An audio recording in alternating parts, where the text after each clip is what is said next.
the church before it can come up with quantity. Okay? So first, the transition. Second, I will be discussing also how to conduct a effective evangelistic campaign. No?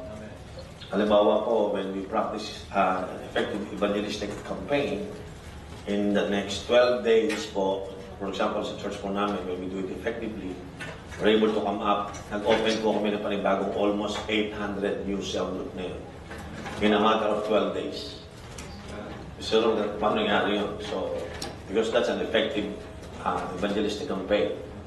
And then, besides that, yung mga specific structures, understanding para pumayos ng simbahan, katuloy po natin yan.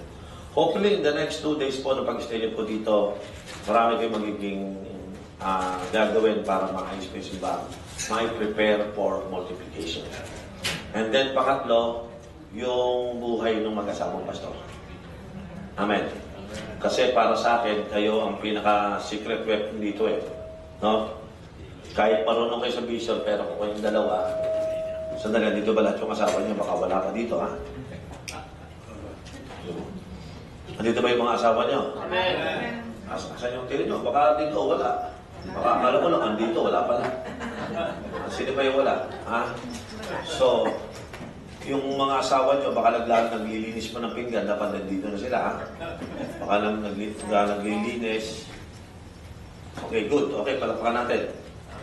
Okay, magsisimula ako. Hindi ako mag-discuss muna ng specific transition ngayon. Pero, I will be sharing to you your special assignment. Okay? Turn your Bible in 1 Corinthians chapter 7, verse 17. Okay?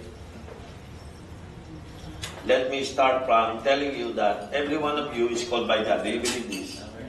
Okay? Alam nyo ba, your calling is your assignment? Once you receive your calling, immediately you receive an assignment. Can I have a amen on that? Amen. Now, what is your calling and what is your special assignment? Okay, gusto kong banggitin dito, ang topic ko ngayon kasi para mag-start ako sa family natin. Because I personally believe, without this priestly family, we cannot do the vision. So let me start from encouraging you to build and develop a priestly ministry in your own family. Hindi maganda na ikaw nagpapastor ka, yung asawa mo, kalaban mo, at yung mga anak mo, kakontra mo. Wala kayong mabibuild up nun. So ang unang-unang calling ni pastor at assignment niya ay ang kanyang family. I believe on that. Amen. If you cannot disciple your family, how can you disciple other people? So let me start from the husband and wife. Kayo yun. So, why not tonight, pag muna natin pag-usapan yung mga tagalabas, dito muna sa loob ng kwarto na doon. Okay ba sa inyo yan? Amen. Ha? Okay, ito gawin natin. Sino sa inyo hindi mo katabi asawa mo? Dapat magkatabi yung mag-asawa. Ha? Asan yung asawa? O yan, tabi yan yun. Roland. Roland. Hindi, dito ka na, ano? Yan, Roland, dito ka sa harapan. Yung asawa mo, kunyari, imaginary. Hindi mo sinabi, wala dito kayo. Katabi kayo. O, si imaginary din yan. Kayo dalawa, imaginary lang. Okay, pero yung mga kasama niyong asawa, congratulations. No? Kasi, nako, hindi kayo magsasabing, sayang, nandun ka sana maganda. Maganda yung tinuro ni siya. Pero ngayon, masaya kayo. Yung mga walang asawa, pasensya na tayo, ha? Yun yung sinabi, okay. For your own reason, may dahilan yan, okay. Forgiven yung walang mga kasamang asawa, okay. 1 Corinthians 7:17, sabi dito, nevertheless, each person should live as a believer in whatever situation the Lord has assigned to them. Just as God has called them, this is the rule I lay down in all the churches. Ito yung sinasabi ni Apostol Pablo, ang konteksto nito patungkol sa mag-asawa at pamilya. Okay? Paano nagbe-behave yung mag-asawa? Nowadays, hindi ito pinag-uusapan ng maraming mag-asawang pastor. Pero para sa akin, gumawa ako ng vision for the last 10 years, kitang-kita ng mata ko, yung mga mag-asawang hindi nagkakasundo, hindi nakakagawa ng vision maayos siya. Okay? So sabi ng Bible dito, nevertheless, each person, ano ibig nun? Lahat, bawat isa, should live as a believer. Ako mahirap gawin yan. mamuhay ka na para kang born again. Ibig sabihin, kasi naman kasi mag-asawa parang hindi born again minsan eh. Born again. Ha? Yan sa totoo lang bro, maraming mga Christian, minsan parang hindi born again. Kaya sabi ng Apostle Paul, kinakausap niya ang mga Christian, you should live as a believer. Okay, taas yung kamay yung mga believer. Sigurado kayo ha? Kasi pang Christian itong tuturo ko ngayon. Dito pang unbeliever, pang Christian talaga to. Amen, Pastor. Sabi dito, nevertheless, each person should live as a believer in whatever situation. Bakit gano'n? In whatever situation, dapat born again ka. Eh marami, pagka may problema na hindi na born again. Tama ba ako? Kailan kayo nakaranas ng whatever situation, Christian ka pa rin. Kasi minsan, pag hindi na maganda sitwasyon, ano nangyayari? Tell the truth. Burn again. Ha? Burn again. Minsan, pag hindi na maganda ang situation, hindi na rin maganda ang kondisyon. Tama po ba? Kayo, mag-asawa kayo, kilala niyo yung bawat isa. Tama? Whatever situation, the Lord has assigned to them. Halimbawa, ikaw yung wife, may assignment ka sa asawa mo. Yung husband, may assignment ka sa wife mo. Dadaan kasi iba't ibang sitwasyon. Pero sabi ni Lord, in whatever situation, has assigned to them. Just as God has called them. Yung assignment mo, tawag mo yan. Gano'ng karaming basis ngayon, hindi niya naunawaan yung kanyang calling sa kanyang asawa. Yan. Sagutin niyo muna sa akin. Maraming misis, hindi nila alam yung kanyang assignment para sa kanyang husband. Ganon din naman ang husband. Hindi nila alam kung ano yung calling nila sa kanilang wife. Abay, pag-uusapan na paano magpalago ng church, pero hindi niya kayo magpalago asawa niya. Can I amen? Amen. Mag-uusap yan ng mga strategy, pero pag sa asawa niya, tragedy. Diba? Pag sa ministry, strategy. Pag sa misis, tragedy. Bakit? Hindi niya nga alam yung calling niya. No? So ngayon, gusto ko ipaliwanag sa inyo na ito yung rule na dapat i-lay down sa mga Kristiyano. Okay? Alam niyo ba, kayo lahat ay tinawag ng Panginoon sa isa't isa? Amen. Kung pwedeng bigyan ng ibang asawa yung asawa mo ngayon, hindi po pwede kasi hindi siya tinawag para sa iyo. Yan talaga ang tinawag ni Lord para sa iyo. Okay? So it's a matter of accepting kung sino yung pinakasalan mo, paniwalaan mo na yan tinawag ni Lord para sa iyo. No?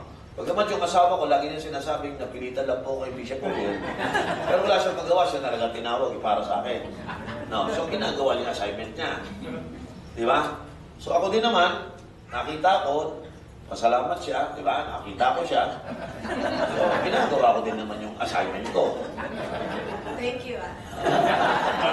Amen. You're welcome. Di ba? So, again, ano ang calling ni babae sa lalaki? Ano?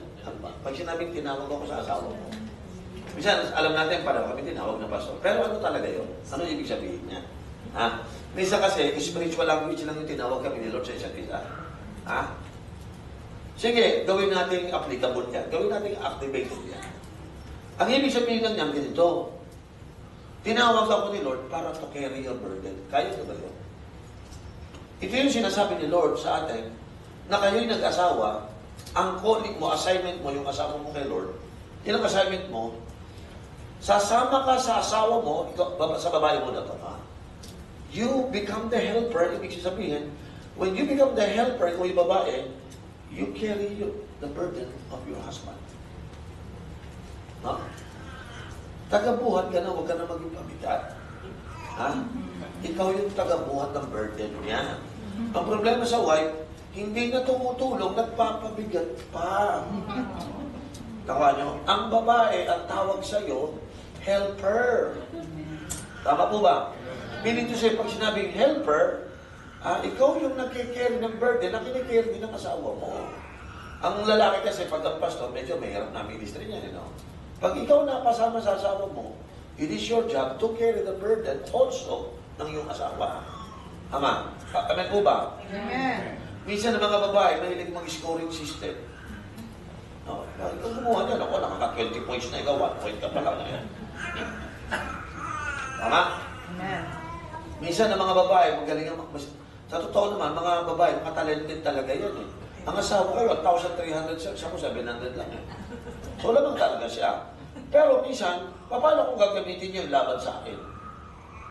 May magaganyan yung babae. O kita mong galing-galing doon, ba? O ikaw, ang bagal mo. Hindi ka nakatulog, hindi ka nakano. Lalo mo pinabigat. Naka-insulto. Di ba? Eh, kasi bagal-bagal mo eh. Ha? Di ba? Parang, ito ba yung nakikita ko, ang calling niya, hindi mo calling mag-insulto. Hindi mo calling na palabasin na kayo magaling. Ang calling niyo, tumulong. Amen. Amen. Yan ang una sa mga babae. Ha? Ang suggestion ko sa babae, huwag ka mag-score. Kasi lamang lagi kayo pag nag-scorean. Kaya mo, meron kang 4 na anak, ako wala. Lamang kakaagad kasi ikaw nanganganak eh. Di ba? So, ibig sabihin, kung mag-scorean tayo, pwedeng palabasin din na lalaki na may score din ako. Eh, mangyayari, magkaaway kayo. Di ba? Lalo na, ang mga babae ngayon, mas maraming executive na babae ngayon kaysa lalaki. Di ba? Mas marami ngayong mga babae na purut-purut kaysa lalaki. Pero hindi nangangahulugan na wala kang assignment na tulungan ng asawa mo. Amen. Tama ba mga kapatid? Amen. Amen? So lahat po tayo, dapat nandun. Ang score lang namin bantayan, yung ano yung tamang ginagawa natin, yung score mo. Tama po ba? So, I am called to carry the burden of my spouse. Ganun din sa lalaki. Tinawag ka ni Lord, hindi lang sa pagpapastor, pero tinawag ka din na maging makakatulong ng iyong may bahay. Amen. Malamang mga kapatid, kung yung special assignment natin, itong calling ito, ginagawa natin, malamang mas may iwasan natin ng conflict at away. Kasi po ang ministry, hindi ito nagtatribe pag lagi nag-aaway. Ha? Pag lagi may tinatagong sama ng loob. No?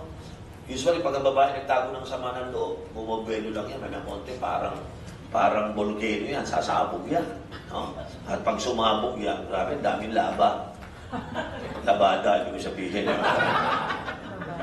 Okay, so kinakailangan, huwag na nating tipunin yung sama ng loob natin. Dapat ang mga babae o lalaki, alam ninyo ang assignment ninyo. Amen? Huwag mong isipin, maging pabigat, ikaw ngayon tagapagpagaan. Amen? Kasi po sa totoo lang, pare-pareho tayo may mga problema. Ano sabi po ng Galatians chapter 6, verse 2? Sabi dito, no? Galatians 6:2, carry each other's burden. And in this way, you will fulfill the law of Christ. For each one should carry their own load. Yun ang sinasabi ng Bible sa Galatians 6, verse 2 and verse 5. Dapat magbubuhatan tayo ng burdens. Tama po ba? Walang kanya-kanya, magkasama po tayo. Tama po ba? Now, kung babalikan ko yung verse na to, nevertheless, each person should live as a believer in whatever situation the Lord has assigned to them, just as God has called them to be. Alam nyo, hindi naman sa totoo lang, minsan, ito, babae ulit, pasensya na ko yung mga babae, yung ginagamit yung illustration yan, mamaya lalaki din naman. Alam mo, minsan tayo, pag tinitin natin yung asawa natin, ano ba, example, yung mga asawa natin, minsan pag busy, hindi ka napapansin. Iba na kagad ang interpretasyon mo. Diba? Iba na kagad na isip mo.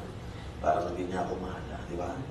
Yung mga marami kang mukhang na-overlook na ako, hindi na ako inaano. Minsan po, normal itong nararamdaman ng babae, pero gusto ko po sabihin niyo. Eh, paano kung di naman talaga niya intended na baliwalain kita? Ngayon, minsan, pinagbibintangan mo yung asawa mo, mag-isa mo lalaki, ganun din. Lalaki, minsan, yung babae, wala namang intention na ganun. Bakit lagi natin pag nagduda tayo, lagi negative? Ano kaya magduda tayo ng positive? Alam nyo ba yung magduda ng positive? Subukan nyo, ibang klase. Hindi, totoo. Nasubukan nyo na bang yung magduda ka ng positive? Lagi kasi negative eh. No? Bakit lagi pag nagdududa kayo, negative? Bakit? Kulang kasi tayo yung salitang assume the best. Ha? Hindi lang umuwi ng maaga. Ang iisipin natin, negative. Iba na naman ang iniisip ako, hindi. Di ba? Ano ba yan? Siguro may dinaanan na namang iba. Mabuti pa yung iba. Ano kaya kung get to assume the best? Ang sipag ng asawa ko. Ginapi na. Talagang maganda future ko. Bakit hindi ganun i-assume natin? Mm. Di ba? Tama. Thank you, Lord. Pag walang pera, tamad-tamad kasi, parang kulang sa trabaho eh. Bakit pag walang pera, ba't yun mo? Talagang nasawa ko, napaka-patient ng asawa ko. Kahit walang pera, ang sipag-sipag niya. Bakit? Huwag niyo mag-assume Amen. ng the best. Di ba? Amen. Tama po ba? Amen. Isa yung, kaya parang yung minister, di ba, lumalago. Talaga nung kasama ko may calling, kaya talaga to. May calling, pinagdudahan eh. Ha? Ano pa paano pag-assume the best? Itong kasama ko, lalago to. Wala pa nga matyagaan eh. Lalo siguro ito pag Amen. Then assume the best eh. Alam nyo, kung mayroon lang ganyan, lagi assume the best. Walang mag-aaway. Amen. Tama. Tinanghali ng gising, iba na kang interpretation. Alam mo, tamad-tamad mo, ba't tayo gumising ng maaga? Assume the best. O kung nagpapalakas ka, may lakad ka siguro. Dapat ganun eh. Kasi ina-assume mo the best eh, di ba? Amen. Eh kung ina-assume natin, pampapangit ng pampapangit, hindi mag-aaway tayo palagi. Praise God. Ano ba assignment mo? Yun ang sabi ko sa iyo. Ano ang assignment mo? Ano ba ang calling mo? Grabe. Wala pang ginagawang masama. Masamang-masama na eh. Ina-assume kasi natin eh. Ha? Pag walang pera, walang nangyayari. Ganito na lang ba mabubuhay natin? Pag meron, ito, nag-a-assume na naman ang pangit na mangyayari. Bakit? Pag wala kayong pera, di lumalago ministry. Ano kaya ganito kaya assumption mo? Grabe, sweetheart. Talagang yung faith mo, malapit lang lumabas yung answer. Ha? Kahit wala tayong pera, hindi pa lumalago ang church, tuloy-tuloy ang sipag mo, ang galing mo talaga. Alam mo, sisipag ang asawa mo eh. Kasi you assume the best. Amen. Hindi nakakapag... Ang pera ng asawa mo, laging hindi kumpleto. Eh, syempre, pastor, may isang kapos lagi. Ikaw, anong kapos ng kapos? Yung ibang babae, ano ba naman itong buhay na to? Hanggang kailan tayo magtitiis? Assume the worst yan, di ba? Assume the worst yan eh. Tama? Eh kung palaging kulang, bitin, wala. Dapat assume the best. Sabi sa, huwag ka mag-alala. Ngayon lang yan sa susunod. Marami na yan. Amen. Nag-assume ng the best. Jesus. Thank you, Lord. Alam mo, pinakamahirap yung sinisipag niyo yung asawa mo. Dapat mag-assume the best ka na. Ikaw assume the worst pa rin. Thank you, Lord. Tuloy, yung babae, yung assignment niya, hindi na siya tagatulong.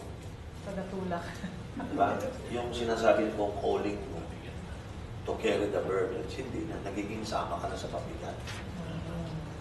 Totoo bang mas maraming assume the worst? Ha?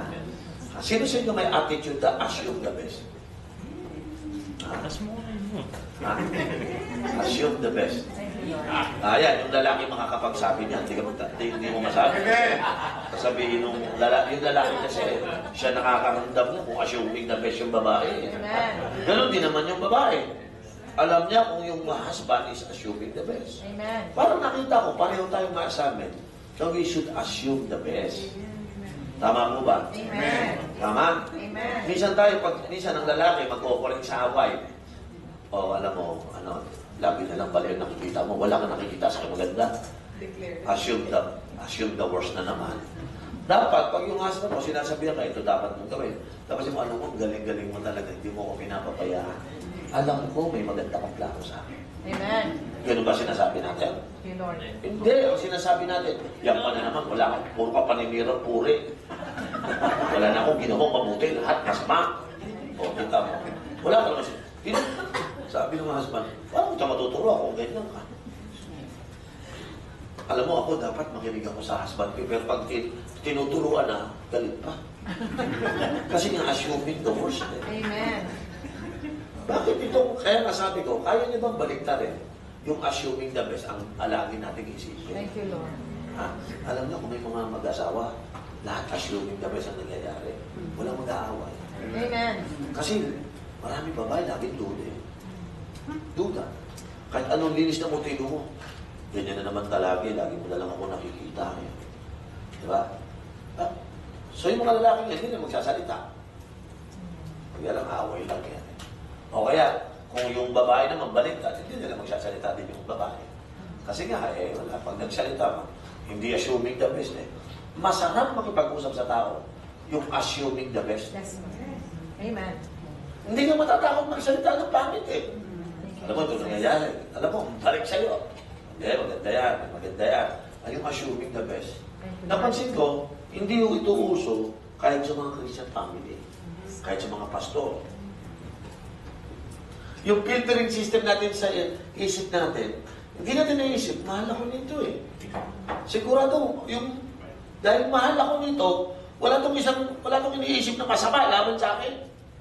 Bakit ang mga wife, laging ina-assume niya, may masamang balak si mister. Kahit tama naman ang balak. Napasin nyo, kahit malinis na parang, kasi nga namin filter po natin, teka na, kayo ba konbinsido, mahal kayo ng asawa niyo? Amen. Sabi naman, hindi mo pinapakita. Nag-a-assume ka na naman. Di ba? Tama po ba? Amen. Hindi, pastor, totoo nangyayari. Hindi, baka assumption mo lang yun. Ilan taon na ba kayo mag-asawa? 35. Hindi pa mahal sa'yo, hindi pa ako. Eh, paano ganyan? Kung hindi niya mahal, 5 years pa lang, wala na yan. Matatagal yan ng 35. Tatagal ba ng 20 years kung hindi ka mahal? Say amen. Kung hindi ka mahal yan, wala na sa tabi mo yan. Lalo pa sabi na nila, legal divorce. Wala na yan. Eh bakit nakatabi? Tabi mo ba rin matulog? Opo, eh mahal ka ba yan? Katabi mo pang Thank matulog. you, Lord. Kaya lang na ina-assume natin eh. Dito, ang sabi ng Apostol Pablo, nevertheless, each person should live as a believer in whatever situation. Kasi tayo, ang assumptions natin, pag maganda sitwasyon, okay, maganda ang assumption. Eh, pag pangit na. Paano pag dumadating na yung whatever situation? Ito ang mahirap i-handle. Nagigyan niyo ako? Parang ang buhay natin, okay lang ako pag okay ang nangyayari. Pero pag hindi na okay, lalo akong hindi okay. Eh, hindi mo naintindihan yung whatever situation. You live as a believer. Tama po ba? Ibig sabihin, walang conditions. Yung pagiging Kristiyano natin, may nangyayaring pangit o maganda, let's assume the best. Tama po ba? Amen. Sino sa inyo willing i-assume ang best? Amen. Ha? Di ba? Pastor, lagi ako sinisigawan. Teka muna, hindi naman talaga intended siguro yun. Hindi, lagi ako sinisigawan eh. Assume the best, hindi ka naman sinisigawan talaga eh. Hindi, ang lakas ng boses. Pinipilit, talagang pinapasama mo lalo eh. Ikaw magsaing. Nasubukan mo na bang sinisigawan ka pero you assume the best? Pwede na pala ng boses mo. Sinisigawan ka. Nagugustuhan ko yan. Tsaka lumalabas yung pag-upuhan mo pag nasigaw ka eh. Tayo, napasigaw lang.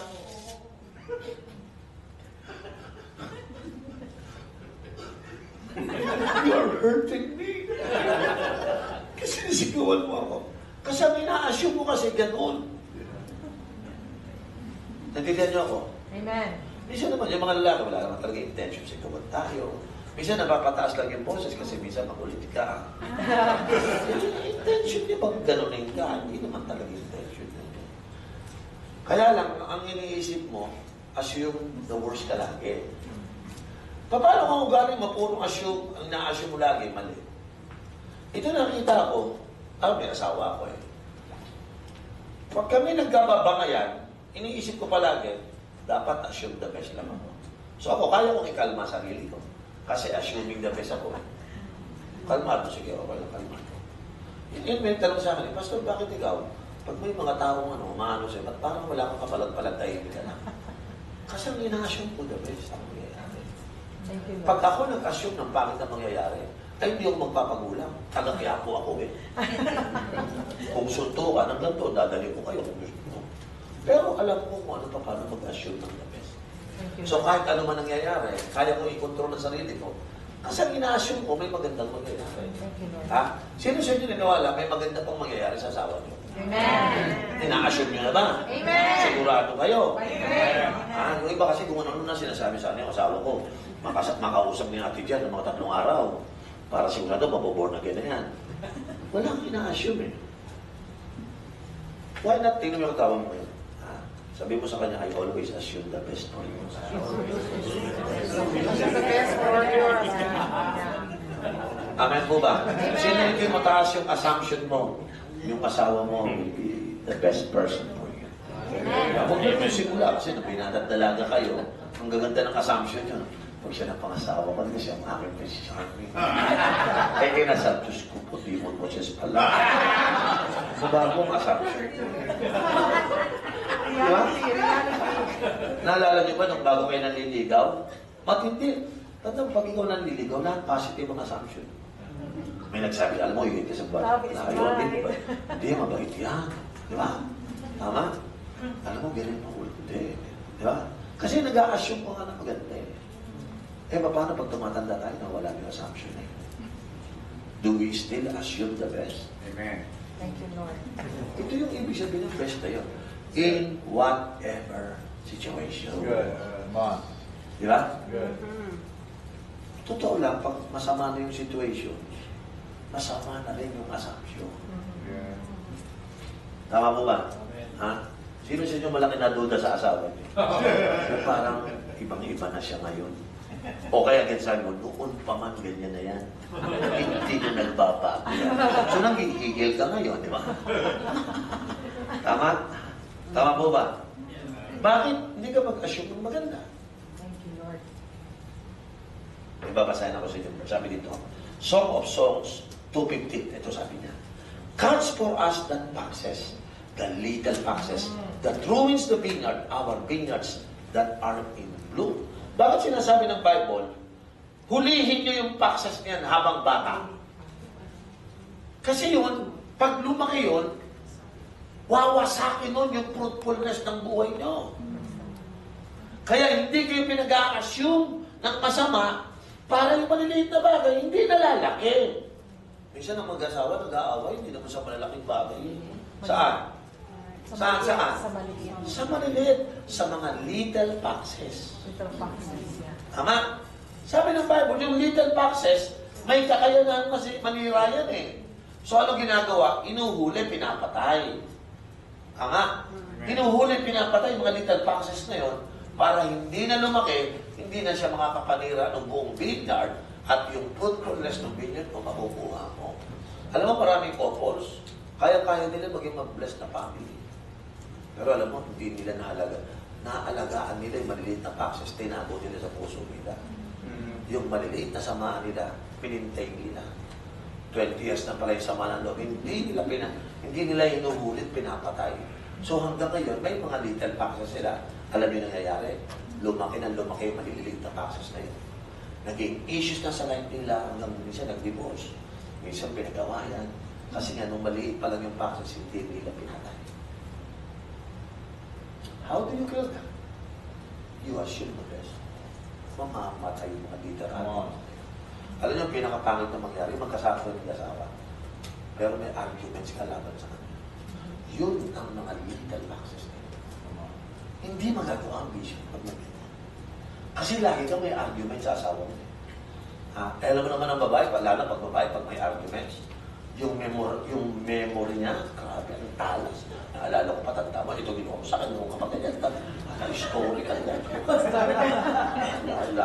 Pag-date, alam niya, tsaka yung anong date, anong oras, saan lugar, kabisado. Naalala mo ba noong 1964? 3 o'clock in the morning? During that daytime, alam mo kung anong ginawa ko sa akin? Tanda ko pa noon habang umaambon. May 2 langgam na dumadaan sa akin. At may bangaw na 5 na magkakamag-anak. Ang pangalan nila ay si ganito. Ano sabihin? Alam, alatang history. Maaalala lahat. Nakaregister.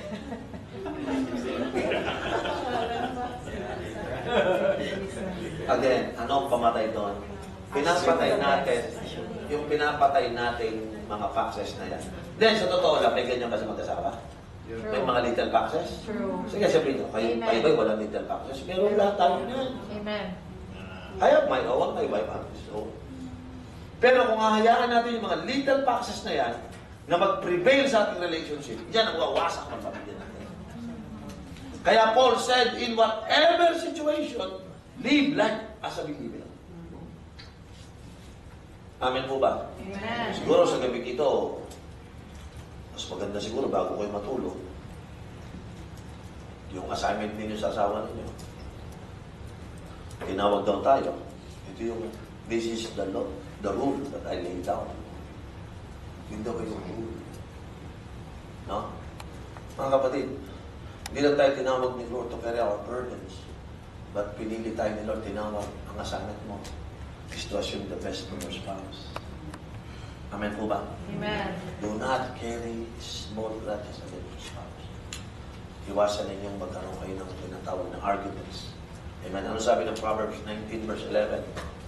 A person's wisdom yields patience. It is to one's glory to overlook an offense. Ha? Sabi ng Bible, it is to one's glory to overlook an offense. Proverbs 19:11. Ito palang arguments natin sa mag-aasawa. Minsan, marunong na tayo mag-overlook. Amen. Amen. Amen? Ako naranasan ko, pag hindi ako mag-overlook, iinit ang ulo ko. O parang maski sa church, di ba? Kung lahat siya pinapatulan mo, mababaliw ka dyan. Di ba? Dapat marunong ka mag-overlook. Amen. Amen? Alam mo, minsan sa mga disciples natin, ako pastor ako eh. Siyempre, malaking church ko, masyadong matindi yung crucial yung bawat decision namin eh. Minsan, magkakaroon ng topak, isa, dalawa sa mga disciple ko, yung mga primary. No? Magkakaroon biglang ganyan. Pero ang pinaka-iingat-ingatan ko, yun, kung kaya kong i-overlook naman yung maliliit lang na offense, i-overlook mo na, assume the best ka na lang. Hindi ko sinasabi i-overlook, iba, baliwalain mo yung kasalanan. Ibig sabihin, kung maliliit lang na offense, mali talaga, kasalanan talaga, i-overlook mo na lang. Na, pag sa'yo overlook, hindi mo tinotolerate ang kasalanan. Ibig sabihin, huwag mo nang gawing offense sa'yo. Tama? Tapos mamaya konti, nagiging personalized na sa'yo eh. Hindi ka naman ganun. No? May problema yung isang disciple, personalize mo. Ang nangyayari, paano kayo mag-aaway ngayon? Nakaka-apekto ka na, may konti, Facebook ka. Minsan, nag-text ka na ng kung anong tinetext mo, di ba? Minsan, pag nagsasalita ka, nasasaktan mo na pala sila, hindi mo na sila na-encourage. Minsan, masasaktan mo na sila. Wala kang kaalam mo lang, nananakit ka na. Kasi ikaw mismo nasasaktan eh. Amen. Kasi na hindi ka nag-overlook ng offense, ikaw mismo, unknowingly, nananakit ka na. Praise God. Totoo ba yun, mga kapatid? Amen. Gano'n karawing wife ngayon masyado kalungkot na kasi he was highly offended by the husband. Oh. Gano'n karaming husband ngayon tumatahimik na he was highly offended na wife.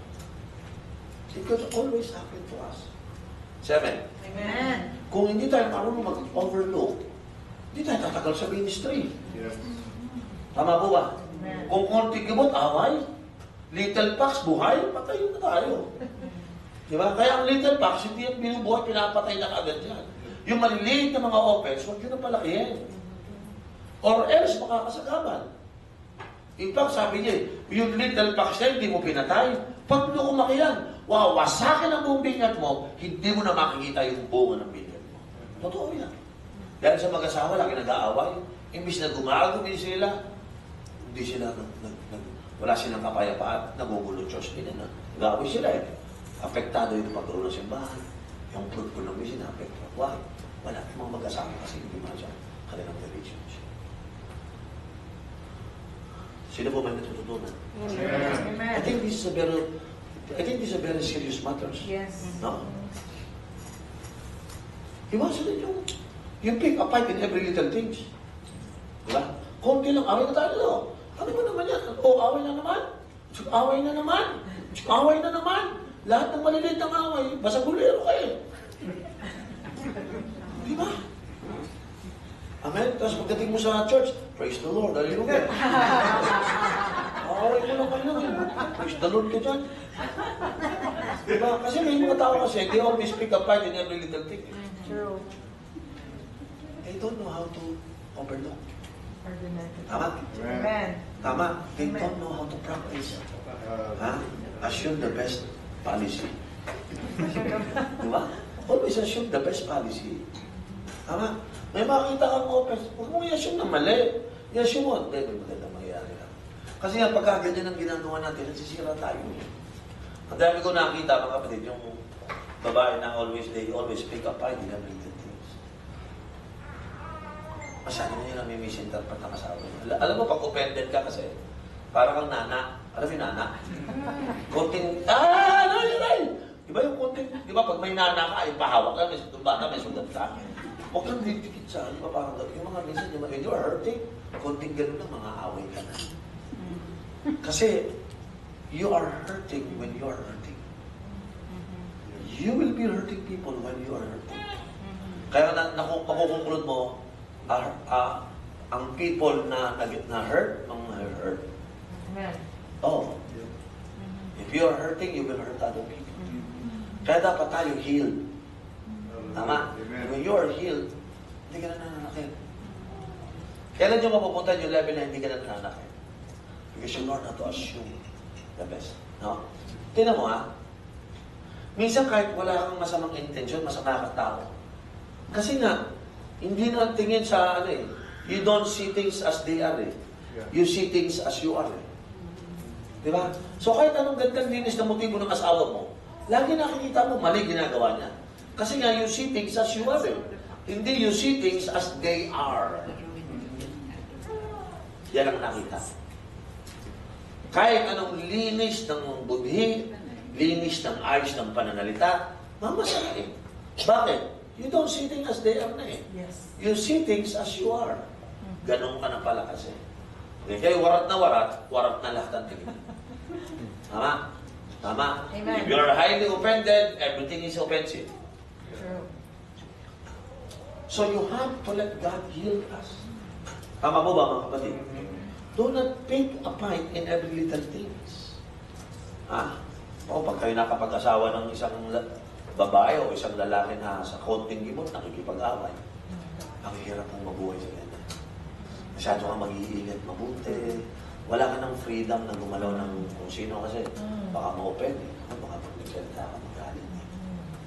Diba? Yun ang pinakamahirap mong experience yung kapag yung mga disciples ko, tinuturuan ko tapos. Meron kasi ako experience sa church. Minsan may mga, alam mo, di umayawasan mga matutopak ng simbahan. Minsan, pag may matigas ng ulo talaga, minsan yung mga, asaway na talagang guilty ng mali ha. Siyempre, may mga leaders na matino, sila magdidil, di ba? Minsan, pag didil ng mga matitino, kawawa yung hindi matino. Kasi nga, ginagawa na nilang offense laban sa kanila to protect them. Parang, we have to protect ourselves at that person. So, by protecting themselves, they are ruining the person. True. Yan ang nakita ko talaga. By protecting themselves, they ruin somebody's life. Kasi why? Hindi tayo marunong mag-overlook. Kung mag-overlook na dapat i-deal natin ng maayos. Yung mga little box na yun. Kasi little box yung wala sa labas, nasa loob natin. Tama? Tama po ba? Because you see things as they are, as you are. Kaya kita mo, pag-aralan nyo ang simbahan, yung isang galit na galit sa sexual immorality, yun ang immoral. Magaling ka mabuti ha. Yung mga nagsalita ng akala mo nagmamalinis siya yun. Kasi they see things as they are. Nakakita ko ng pastor. Kaya yung people, laging galit sa sexual immorality, nagigigil sa mga adulterer. Siya pala adulterer. Kasi you see things as you are. Totoo yan. Yung mga tao, masalita ka, negative. Kaya pala napapalabas mo negative kasi ikaw yun. You see things as you are. So gusto mo makita mo kung tingin mo. Tingnan mo ka attitude mo sa ibang mga tao. Alam mo, wala namang yung problema sa attitude ng mga tao. Tama ginagawa. Ang problema nyo, pag nakakakita ng mga tao maling ginagawa, lumalabas na yung kung sino ka. Amen. Tingnan mo si Kristo. Ano ginagawa ni Kristo? Si Jesus, nakakakita ng mga walang yung tao yun. Amen. Pero tingnan mo paano siya mag-respond. Kasi he see things as he is. Ano nilalabas niya? Puro mercy, Good things. puro grace, puro love. No? Sira na yung tao pag may... Ganito tayo kasi din siya. Si Ryan, may kausap ka mga kakampi mo. Alam mo siya, ito ginagawa niya. Hindi ko makagawa si Kristo ng ganyan. Ha? Si Amen. Pag may isang tao nagkakamali, sa members niya, leaders niya, nagkakamali siya. Yung ba mag-uusap-usap siya, alam mo siya, ganyan na. Ingatan niyo. I never seen Jesus do that. Si Jesus pag nakakita ng pagkakamali, paplanuhan ng maganda eh. Nakita ng prostitute. Diba? Oh, ito ba to? Sino may walang kasalanan? Ikaw na unang bumato. Tuwan-tuwa yung prostitute eh. Dahil siya, dinil siya ni Christ, hindi according sa kanyang naggalit siya sa kasalanan. Siya ay merciful, siya ay forgiving God. Yun ang lumalabas sa kanya. He sees things as He is. Nagtaka yung mga tao, ba't hindi mo pinapatuyan? Ba't hindi mo pinaparusahan? Eh lahat kayo gusto niyo ng parusahan eh. Eh si Kristo, ano ginawa ni Kristo? Wow, sabi niya. Kaya, umalis ka na kung ka na magkasala. Nakareceive ng Kristo. Bakit? Si Jesus kasi, He sees things as He is. Tama. Eh tayo pag nakakita ng prostitute, patayin na yan. Patayin. Bakit tayo gano'n mag-isip? Kasi gano'n tayo. Yun tayo. Amen. Sino rin ang gusto maging katulad ni Kristo? Eh paano kung yung asawa mo nagkakamali? Assume the best. You're sitting as you are. Tama mo ba mga kapatid? You're sitting as you are. Si Kristo, pag nakikitang nagkakamali, lumalabas ang grace. Lumalabas ang mercy. Walang accusation, walang judgmental attitude. Just like the person. Thank you, Lord. Kaya yung mga tao nabubunagin eh. Nababago buhay ng tao kasi ang pinagtatapat ni Kristo sa kasalanan, mahal ang kriminal, galit sa crime. Tama nga, Amen. galit si Kristo sa crime, pero mahal niya ang kriminal. Yung gumawa ng crime, mahal na yon. Ayaw niya ng crime, pero mahal niya yung gumawa ng crime. Ano kaya ganyan ang gawin natin? Magkakamali kasi. Si Amen. Magkakaroon ng shortcomings. Tao lang eh. Pero, are we willing to live like Jesus Christ?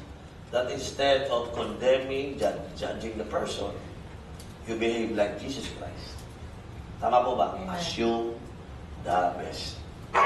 May natutunan tayo. Amen. Amen? Amen. So, meaning to say, ang calling ko is to carry your burdens. Ang calling ko to assume the best. Pangatlo, ang calling ko, ito na.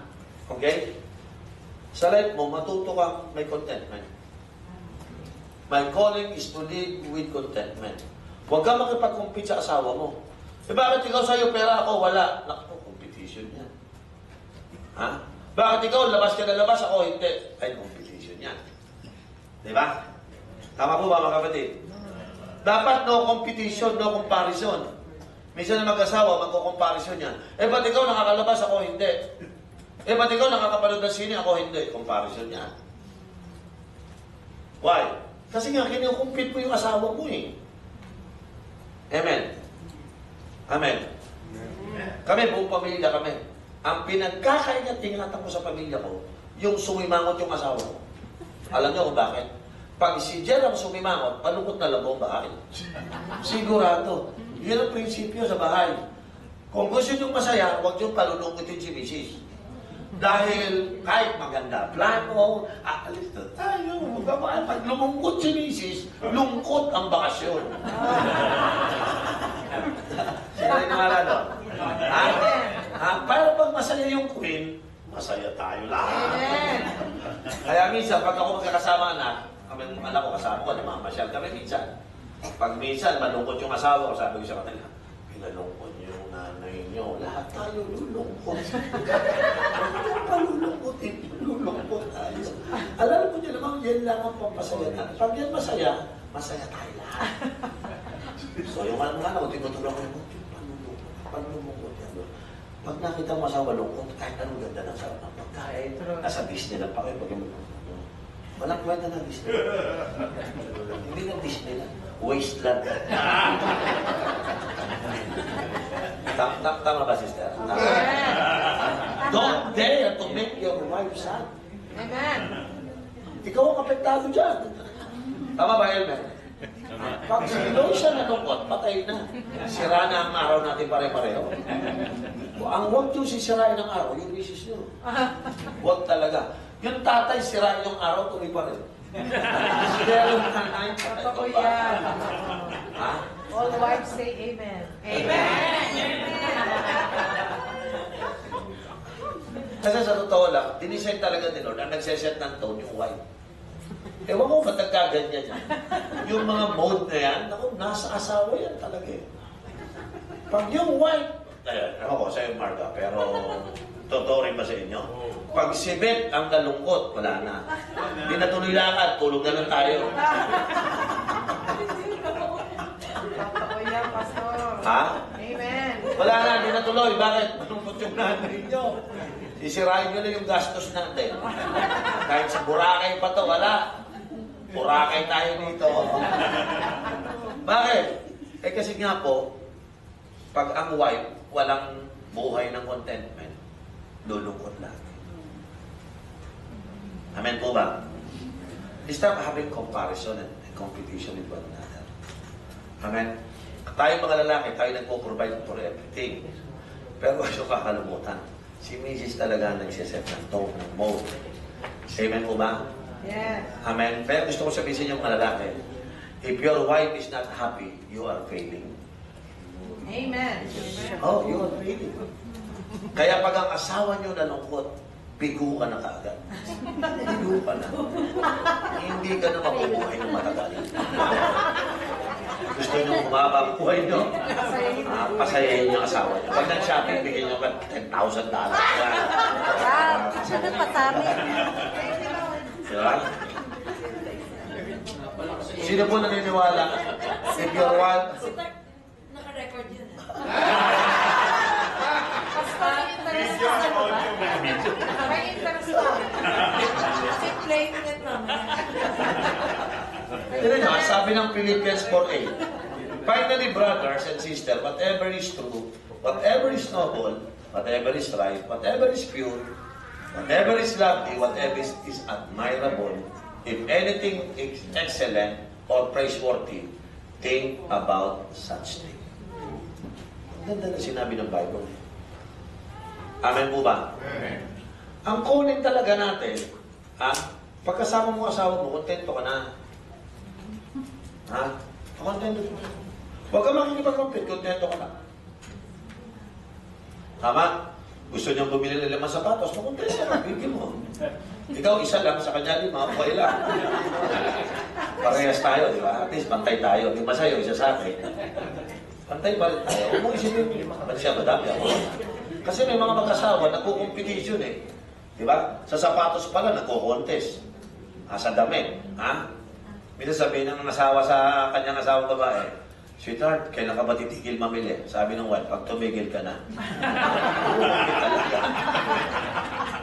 Tumigil talaga.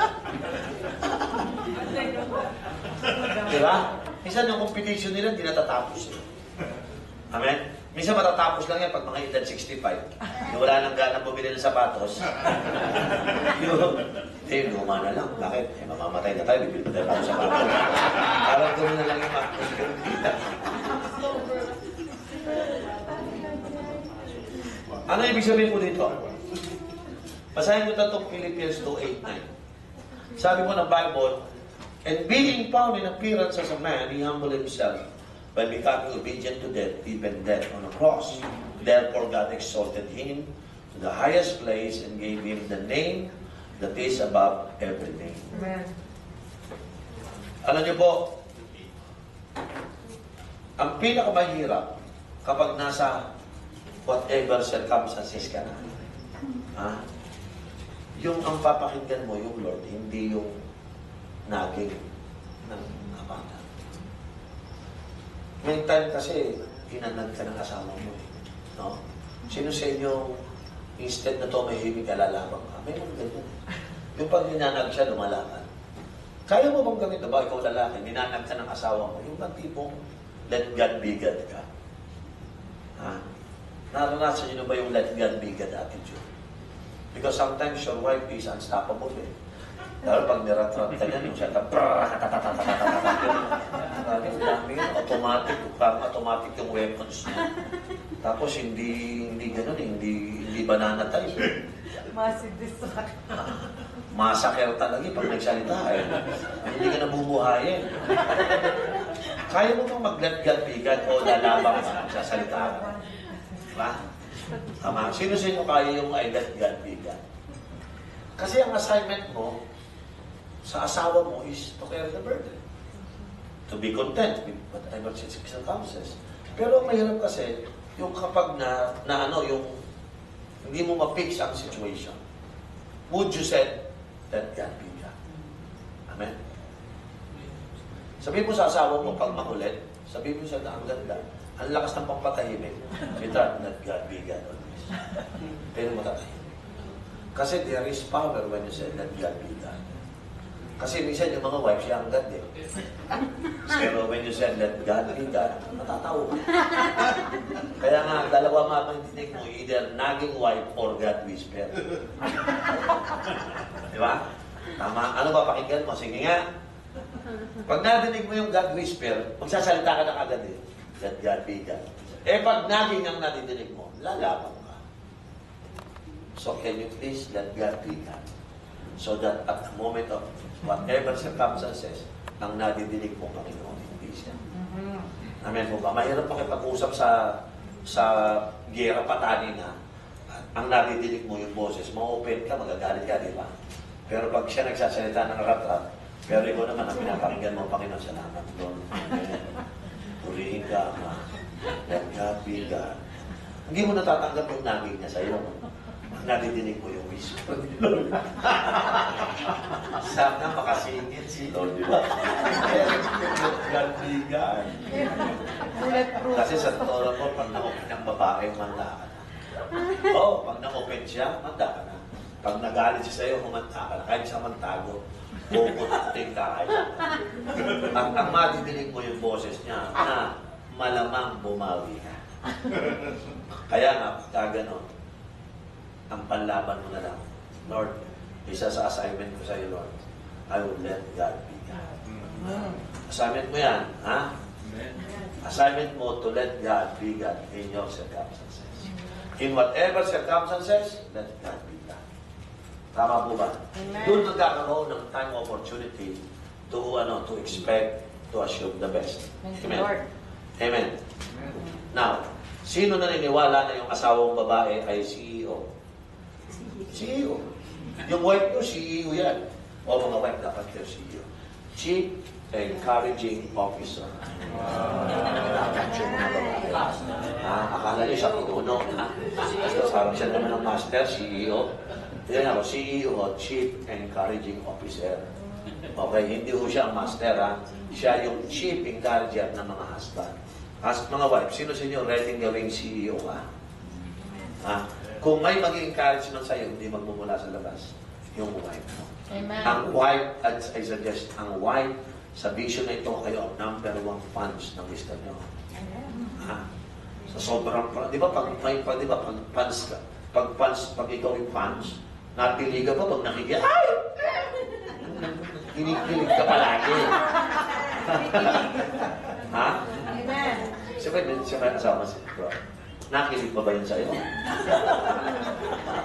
Nakikilig pa ba? Ha? Sister Lea, nakikilig ka ba dito? Ha? Frederick, nakikilig pa ba sa'yo yan? Nakakasal pa lang uwi yan eh. Kaya malakas pa ang kilig niya ni Sister Lea. Hintayin natin after 2 to 3 years. Kung natin nakikilig pa rin yan. Lalo na. Hindi ko alam kung si Beth nakikilig pa rin. Praise the Lord. Hello, si Eloisa, nasa na? Eloisa, 3 na anak, may kilig ka pa rin ba? So, ibig sabihin, ganito, huwag yung aalisin yung bilib nyo sa asawa nyo. Amen. Kasi pag tinanggal nyo yung bilib sa asawa nyo, kasi baka may nakita na kayo ganito, ganyan, masisira ang relationship. As long as nabilib ka sa spouse mo, may mararating ang pagkasama nyo.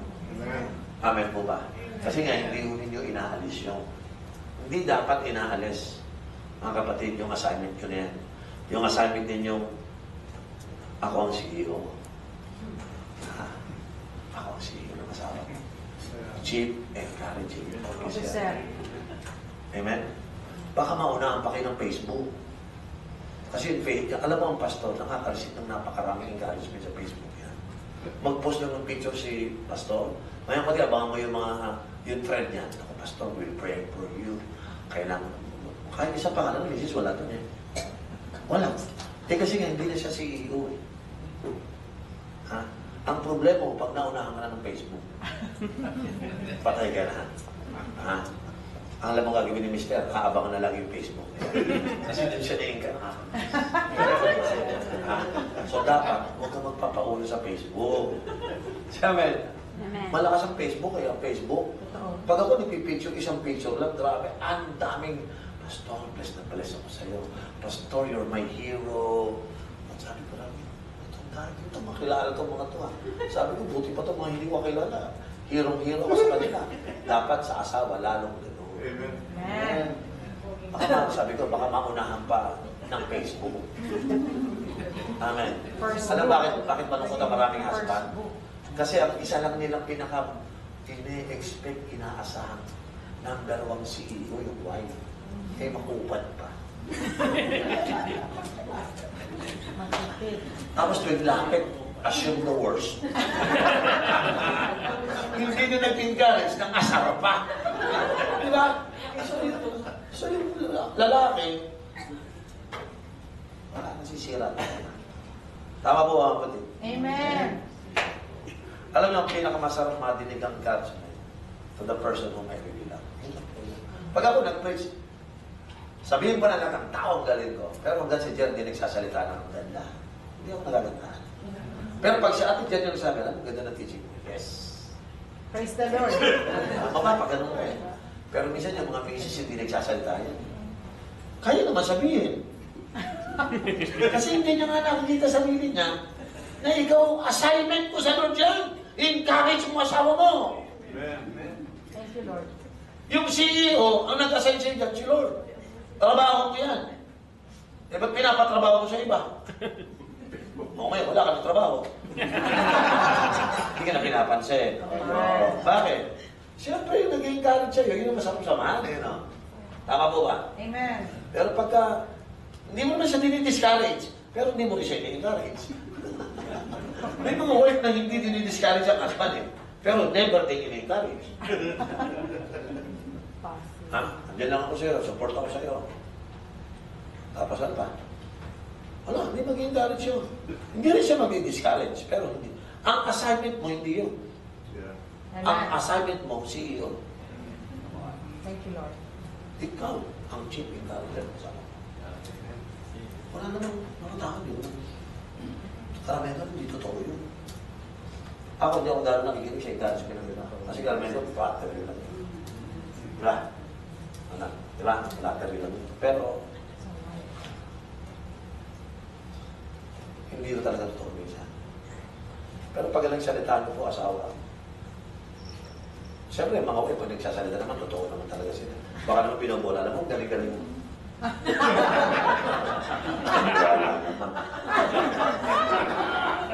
May gusto lang palang bilhin.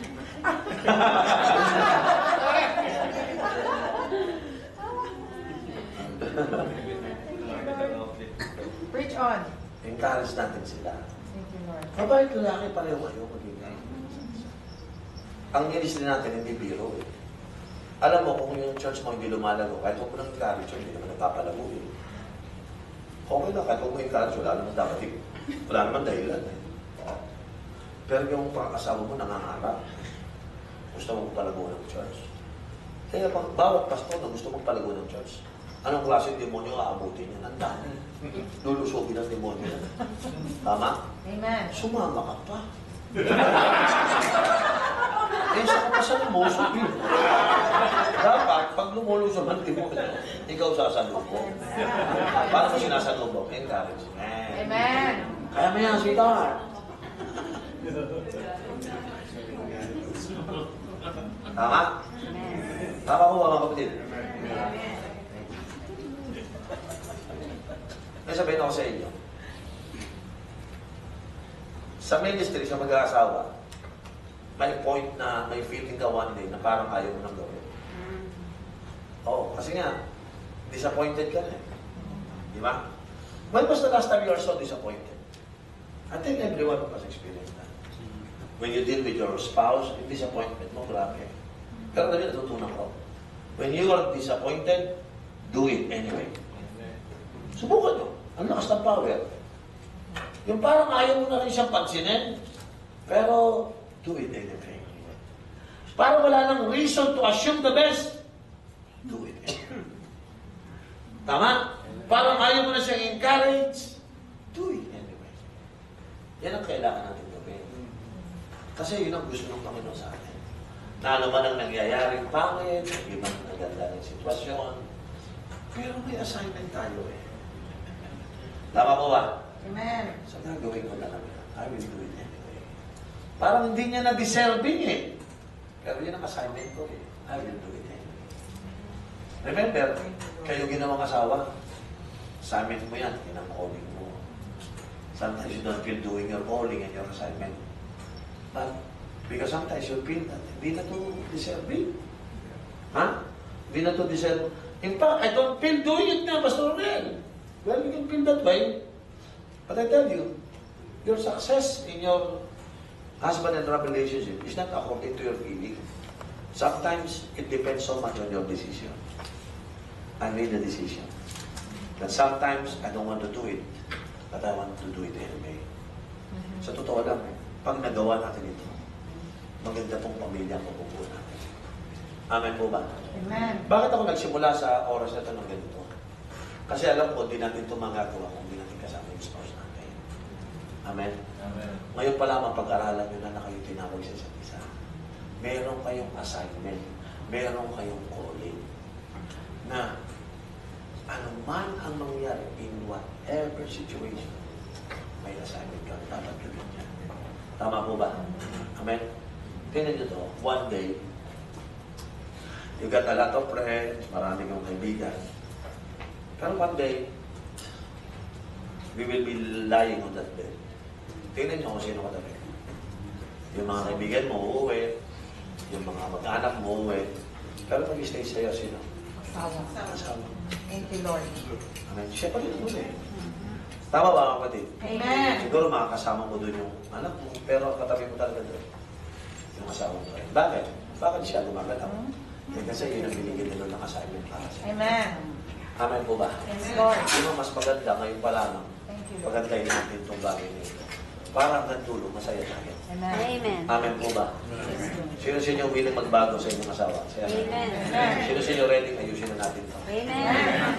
Para sa akin, wala na pong pinakamagandang gawin kundi itong 1 Corinthians 7:17. Babasahin ko ulit, no? Nevertheless, each person should live as a believer in whatever situation the Lord has assigned to them. Just as God has called them, He is the rule I lay down in all the churches. Yan po yung declaration at utos ng ating Panginoon sa atin. Amen. Sino sa inyo ang inyong pagpapamilya makikita nyo? I pray na tonight before we close, makikita nyo na isa akong mahalagang tao para sa mga ito. Amen. Not because I can get something I'm better than it, but malaki pala yung role ko para gumanda ang buhay niya. No? Ganun din siya. Hindi niya magagawa yung wala. Ito talaga to become one is a reality na talaga. Amen po ba? Sino sa inyo prayer nyo maging successful yung spouse to this time? Amen. And you will become the CEO of the Yes. Amen. Sino sa inyo i-increase ninyo ang inyong power of encouragement? Amen. Ang gagawin yung 10 doble ang dahil. And when you do that, niniwala po ako, may mangyayari. Pwede nyo hawakan yung kamay ng inyong asawa. Hawakan yung mga yan. Okay. Habang hawak nyo, isarado nyo na muna yung mga notebook nyo na yan. Hawakan nyo yung dalawang kamay. Ha? Hawakan yung dalawang kamay. Hallelujah. Hawakan nyo.